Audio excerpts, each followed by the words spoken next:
اللہ کے اتنے قریب ہو جاؤ، تم دعا مانگو اور فرشتے آمین کہیں۔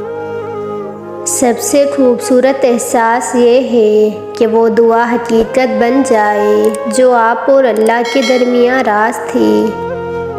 مجھے بس یہی یقین رونے نہیں دیتا کہ میرا نصیب لکھنے والی ذات مجھے 70 ماؤں سے زیادہ پیار کرتی ہے۔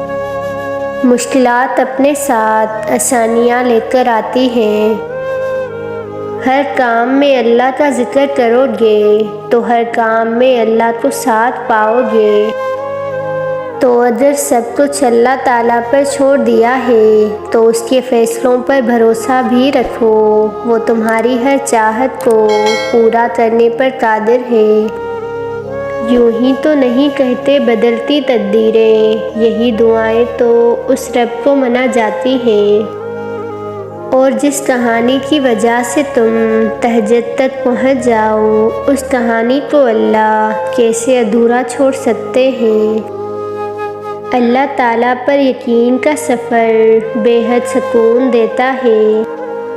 بس صبر رکھو، کیونکہ اس آزمائش کے بعد تمہارے لیے قبولیت کا وہ مقام ہے جہاں مانگنے سے پہلے عطا کر دیا جائے گا۔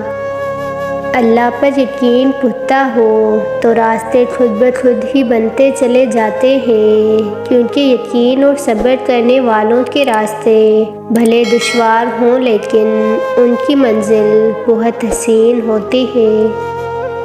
اور اللہ تو ہمارے دلوں کی ہلچل سے باخبر ہے، ہمارے دلوں کے تمام رازوں کو جانتا ہے۔ تہجد کی نماز تک پہنچ جاؤ تو سمجھ لینا اللہ نے تمہیں اپنے قریب کر لیا ہے۔ یہ آزمائش بس کچھ ہی وقت کی ہے، پھر وہی ہوگا جو تمہاری دعاؤں میں ہے۔